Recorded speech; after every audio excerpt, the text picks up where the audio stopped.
আসসালামু আলাইকুম। কেমন আছেন আপনারা সবাই? আশা করছি আল্লাহর অশেষ রহমতে আপনারা সবাই খুব ভালোই আছেন। আলহামদুলিল্লাহ, ভালো মন্দ দুইটা মিলিয়ে আমরাও ভালো আছি। তো আবারও কিন্তু চলে এসেছি আপনাদের মাঝে নতুন একটা ভিডিও নিয়ে।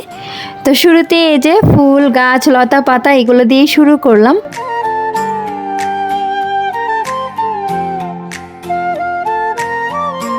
গত ভিডিওতে আমার এক প্রিয় বোন আমাকে কমেন্ট করেছে যে আপু তোমার ভিডিওটা একটু বড় দিও, দেখতে দেখতে কেমন যেন শেষ হয়ে যায়।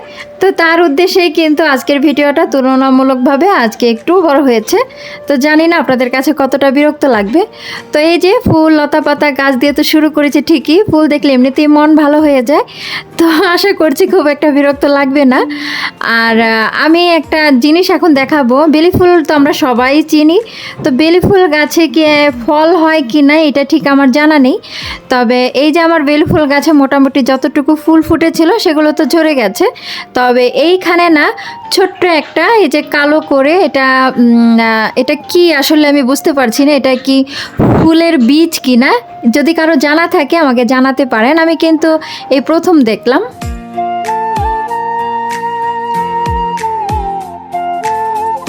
ভিডিও তো কোনো রকম একটা করে ফেলে ঠিকই, তবে ওইটাকে এডিট করা ভয়েস করা ওইটাই হয় যত মুশকিল আমার জন্য। যেই অ্যাপ দিয়ে আমি ভিডিও এডিট করছি না কেন, কোনো না কোনো সমস্যা আমাকে দেখা দিচ্ছেই। আর ভয়েসের কথা যদি বলে, ভয়েস দিতে গেলে হয় অনেক জ্বালা।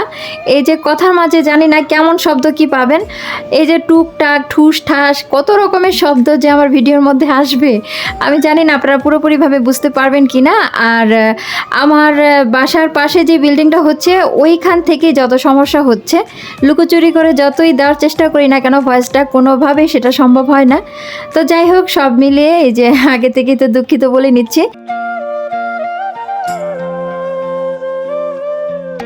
সকাল সকাল ঘুম থেকে উঠে মোটামুটি নাস্তা সেরে নিয়ে এই যে আল্লাহর নাম নিয়ে সংসারের টুকটাক যত কাজ আছে সেগুলোতে তো নেমে পড়লাম।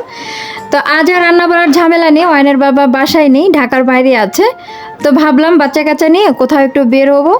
তো বেশ কয়েকদিন যাবত আমার বড় ছেলে বলছিল আম্মু আমাকে সাঁতার শেখানোর জন্য সুইমিং পুলে নিয়ে যাও। ওদের স্কুল থেকে আবার একটা সাঁতার শেখার কোর্স মাঝে গিয়েছে, তবে আমি ইচ্ছে করেই দিইনি। কারণ একবার যদি পানিতে নামে খুব সহজে তাকে যে ওঠানো যাবে না সেটা আমি ভালো করেই জানি। আর কেন জানি বাচ্চা কাচ্চা আসলে একা ছাড়তে ভয় লাগে। তবে শিক্ষক আছে, অন্যান্য ছাত্ররা আছে, আসলে সমস্যা হতো না, কিন্তু আমি মন থেকে কেন জানি দেইনি। আর কেন দেইনি সেটা হয়তো আমার প্রিয়জনেরা বুঝতে পারছেন। মায়ের মন তো, একা একা পানিতে কি করবে। তবে একা তো না, আছে তো অনেকজন, তারপরে মনে ভয় লাগে, ওই উদ্দেশ্যেই দেইনি। তো আজকে ওদের নিয়ে একটু সুইমিং পুল কোথায় আছে সেটারই সন্ধান নেব।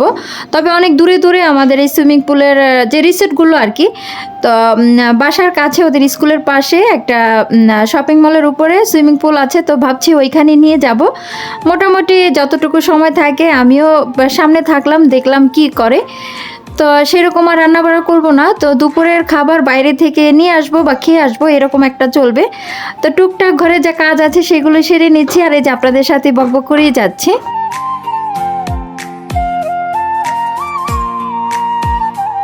প্রায় ভিডিওতে না আমি আমার প্রিয়জনদের মুখে একটা কথা শুনি যে আমরা সারাদিন সংসারে যত কাজই করি না কেন, কেন জানি ওই যে স্বামী নামক মানুষটা প্রায় বলে ফেলে যে সারাদিন ঘরে কি করো। আসলে এই কথাটা না একটা কমন কথা, এটা সবার মুখেই শোনা যায় যে সারাদিনে যত কাজই করি না কেন দেখা যায় দিন শেষে আমরা কি করি এই কথার একটা উত্তর তাকে দিতেই হবে।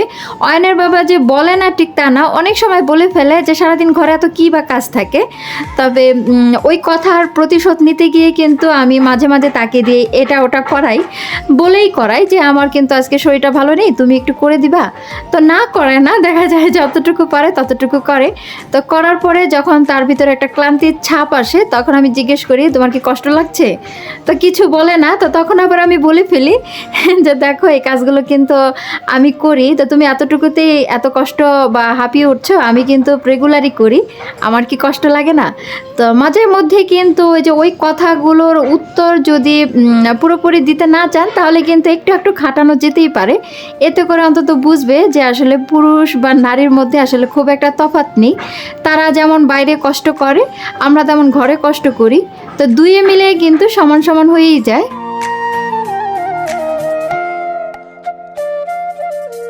ইসলামের দৃষ্টিকোণ থেকে যদি বলতে যাই তাহলে কিন্তু আমরা প্রত্যেকটা নারী কিন্তু অনেক বেশি সম্মানিত এবং অনেক বেশি অনেকের থেকে ঊর্ধ্বে। তো পুরুষেরা এই কথাটা হয়তো মানতে চায় না, যার কারণেই সমাজে এত সমস্যা। আমাদের নারীদের কিন্তু সন্তান পালন করাটাই ওয়াজিব করেছে, বাদ বাকি ঘরের যে কাজগুলোর কথা বলা হয় রেগুলার, এইটা কিন্তু আমার জন্য কোনো বাধ্যকতা নয়। আমার চাইলে আমি করতে পারি, মানে আমার ইচ্ছে হলে, না হলেও সমস্যা নেই। তবে ইচ্ছেকৃতভাবে যা করব স্বামীর সংসারের কাজগুলো, ওইটার জন্য কিন্তু আমার সব লিখিত হবে। আর বাকি যে সন্তান পালন করা, ওইটার জন্য কিন্তু চাইলে স্বামী সাহায্য নিতে পারি। তো আসলে এই কথাগুলো কয়জন পুরুষই বা জানে বা মানে বলেন?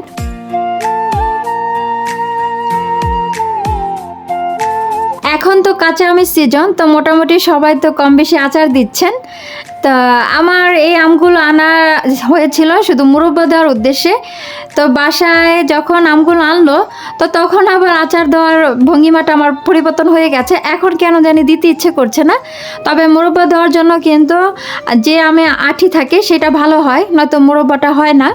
তো এই আমের কিন্তু আঠি ছিল না, যার কারণে মন মানসিকতা একটু পরিবর্তন হয়ে অন্য কিছু বানিয়ে ফেলার চেষ্টা করছি।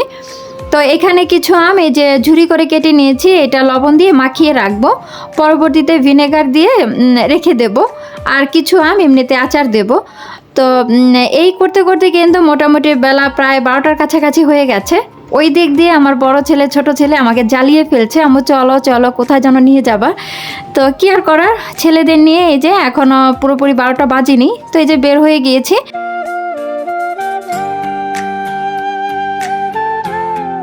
এই শপিং মলটাতে প্রায় আমার আসা হয়, তবে পার্লার আছে এখানে ভালো। তা আমি যেহেতু চুলের মাঝে মাঝে কালার করি, তো ওই কালার করার জন্য আসতে হয়। ওইটা কখনো আমি ভিডিওতে আনি না। আর বাচ্চারা যখন গেম বক্সে খেলবে, তো গেম খেলার উদ্দেশ্যে মাঝে সাঝে আনতাম, আর টুকটাক কেনাকাটার উদ্দেশ্য থাকলে আসি, এছাড়া খুব একটা আসা হয় না। তো এখানে যেহেতু জিম হয়, তো এইখানে আমি কখনো আসিনি, যার কারণে আমার জানা ছিল না যে এখানে সুইমিং পুল আছে।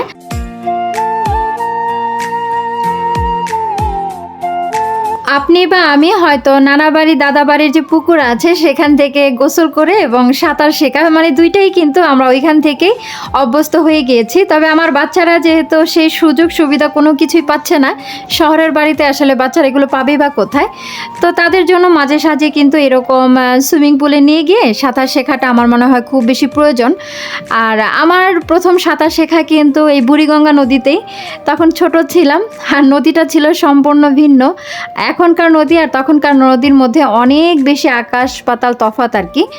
তো এই যে মোটামুটি আনন্দ করছে। তো ভাবছি বাচ্চারা যেহেতু খুব বেশি পছন্দ করে এই যে গোসল করাটা, তো সময় সুযোগ করে আমি ওর বাবাকে নিয়ে কোনো একটা ভালো রিসোর্টে গিয়ে সুইমিং পুলে গিয়ে ওদের নিয়ে আর কি আনন্দ করে গোসল করে আসবো। তো আপাতত এই যে এখানে যতটুকু পারলো তো গোসল টোসল করে নিল। তারপর এখান থেকে আমি একটা রেস্টুরেন্টে গিয়েছি, যেহেতু দুপুরে খাবারটা খেতে হবে।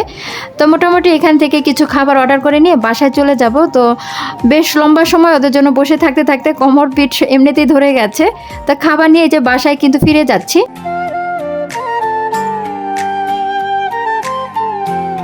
বাসায় এসে মনে পড়লো যে আমি তো আম মাখিয়ে রেখে গিয়েছিলাম, তো সেগুলোর অবস্থা কি হবে। তো এসে আবার দেখি এই যে একগুচ্ছ ভালোবাসা গ্রাম থেকে এসেছে। এটা আমার এক পরিচিত লোক আমাকে অয়নের বাবার সাথে আর কি চলাফেরা করে, তারাই আর কি। তো গ্রাম থেকে বেশ কিছু লতি, তারপরে যে কিছু কই মাছ, পুকুরের ধরা কই মাছ, সেগুলো কেটে তারপরে আমার জন্য পাঠিয়ে দিয়েছে। তো মাঝে সাঝে এরকম ছোটো মোটো গিফট আমার জন্য আসে গ্রাম থেকে।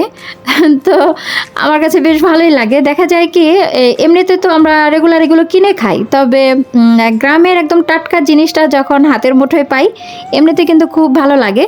আর এইটা অনেকেই চিনেন কি না, আলু দিয়ে বানানো হয়েছে চিপস। তো এটা হয়তো বা বুরিন্দা কী যেন একটা নাম বলে, ঠিক এই মুহূর্তে আমার নামটা মনে পড়ছে না। আমাদের গ্রামের বাড়িতে মানে নানা বাড়ি দাদা বাড়ি এগুলো দেখতাম বানাতো, আমার মাও বানাতো। তো এটা এমনিতে ভেজে খেতে বা তেল দিয়ে ভেজে খেতে ভালোই লাগে, খারাপ না একদম। তবে এটা কিন্তু একদম ন্যাচারাল। বর্তমানে বাজারের চিপসের মধ্যে যত পরিমাণে ভেজাল, বাচ্চাদের না খাওয়ানোই ভালো। আমার মনে হয় হাতে বানিয়ে এভাবে আলু চিপস করে খাওয়ালে হয়তো বেশি ভালো। তবে সত্যি বলছি আমার বাচ্চারা না এগুলো পছন্দ করে না, যেহেতু এর মধ্যে মশলাটা নেই। তবে মশলা অ্যাড করলে আবার খুব ভালো লাগে।